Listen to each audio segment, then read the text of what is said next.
All right, so this is in neutral right now, and this is the play that it has in neutral, where usually it should just be tight and then you do that.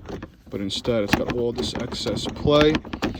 And then if we put it, let's say, for example, in first, that same play still exists. Every gear basically, go down to fourth. All gears have that same amount of play. So I don't know exactly what could be causing that excess play. I was going to replace this shift console. He said he put a short throw on. The shifts do feel shorter and crisper, so to say, than when I had a stock RSX years ago.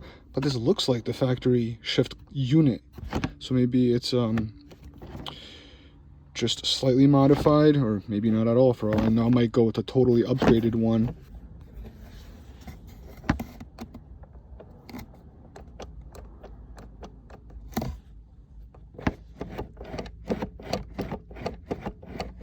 So yeah, if anyone knows any help on that, I was going to replace, like I said, the entire console, the actual unit with, I was actually looking at Acuity. Like, they had Hybrid Racing, K2, and Acuity from doing a little bit of research in the past few days on all of them. Initially, I was going to go with the Hybrid. I've seen a lot of good stuff on Acuity, so I think I'm going to be going with the Acuity, and then I have some other stuff I'm going to do. But that's probably going to be the first thing that I'll do to the car, as well as the modifications for the suspension, which needs to get done.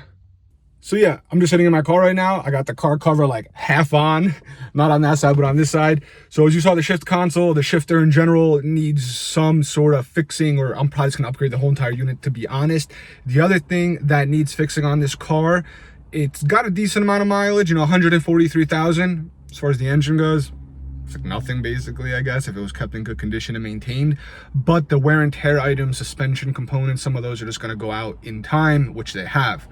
So the car, I felt like it was really unstable when I was going wide open throttle. I felt like the car just was like almost, it wasn't torque steered, all right? Like, I haven't had a front wheel drive car in a while, but it wasn't torque steered. It wasn't the wheel yanking me a certain way. When I was doing a nice second, third, fourth gear pull, I felt like the car was almost wandering, gliding. It didn't feel stable. Like it was, you know what I mean? Like, it's hard to explain. And one guy, shout out to New Jersey Speed Shop, one of his guys over there, explained it as, it feels like a wet hot dog on the road, or it just feels like a wet hot dog sliding around. And that's exactly what it was. It was just like, it was kind of doing this, it was moving a little bit, or it felt like it was wandering a little bit. I heard having the toe out too much can cause that feeling. And after looking at it, they noticed, and I saw it too, both the toe is out, you could see that. So that already made me feel good, like, okay, this could be fixable. Because the seller was telling me, oh, that's just the nature of a front wheel drive car, that's light, this and that. I'm like, nah, this doesn't feel right. So I'm actually happy that there are issues. I want there to be issues when I drove this car like that, because I'm like, there's got to be a way to fix this. So the toe is obviously very far out, which could amplify that wandering, uneasy, unstable driving experience. On top of that, when they put it on the lift, I think there was 3 items: lower control arm, knuckle ball joints, and the tie rod ends. We looked at those, they all need to get replaced. Some of them, there was actually tears in the rubber. Those 3 components need to get replaced. So after replacing those 3 components, which I'm gonna do soon, the shifter, I wanna do 2 just to get the better driving experience. But those 3 components, suspension-wise, need to get replaced. Once they get replaced, I'm gonna get a nice performance alignment over at, where was I gonna go? I'm probably still gonna go to them, off Camber. I think they're in Rockaway, New Jersey. I'm gonna go to them. They really know what they're doing. Never been there yet, but I'm gonna hit them up, which is less than 2 miles away from New Jersey Speed Shop, which I'm gonna be doing the suspension components in.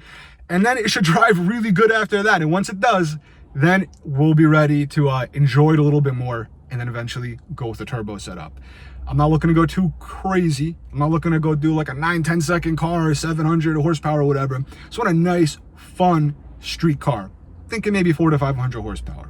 And with that being said, if you guys know what turbo, if you guys know what the K series, I know a lot of folks go with like a 62. I think that's too big for what I'm looking for. I'm not going to use the full potential of it unless the bug bites me that wants more power, which always happens. But I'm thinking of doing a 58. I think the Precision 58 will have a good spool, a good linear power band. It'll hit the numbers easily that I would want and still have more room if I want to, but it's going to be a little bit of a better power range and band instead of going with a turbo that's bigger. So that's what I'm thinking of doing. I was looking into Humble Performance. They have some good budget option kits where you can upgrade to a precision turbo, which they have an option for, a 58, and then they also give you the precision blow valve and wastegate actuator. It's not a budget kit. When you go with those really cheap ones or eBay brands, those are usually the 3 components that need upgrading. So they actually have a budget kit that you can upgrade those 3 components right from there. So this is just a little update on the RSX. The suspension, like I said, got to fix some components on there, get the car driving straight, feeling safe and just strong in a straight line and even just turning so it doesn't kind of feel unstable. Fix this shifter assembly, so to say. I might just toss it and go straight with an Acuity. If you guys know what could be causing that current play, and if going with the Acuity shift console, do I need to upgrade anything else? I don't even know. I gotta look if it comes with bushings. I don't think it comes with any linkage or anything. I guess the real question is, can I just do that, or would I need to possibly upgrade any sort of linkage or bushings as well? I'm hoping just to get the Acuity short shifter kit. I think it's the 4-way adjustable one I was gonna go for, and then hopefully not need anything else. We'll go from there and see.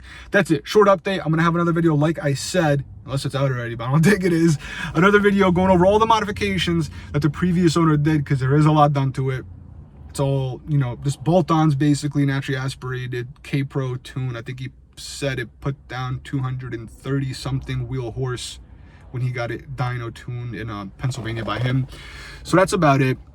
My freaking shoulder is like... Feel a pain right here from holding this damn phone over all this long. All right, subscribe if you're interested in more updates on the RSX and my other car, the 124 Spider, and plenty of other stuff. Check out drivendistrict.com. Get the Squash JDM air fresheners. Freaking famous. Everyone knows about them. And if you don't, they smell incredible. It's either on there now or it's going to be on there very soon. And lots of other stuff on there. Some apparel, cool stuff. Check it out if you want. Catch you guys in the next video. Thanks.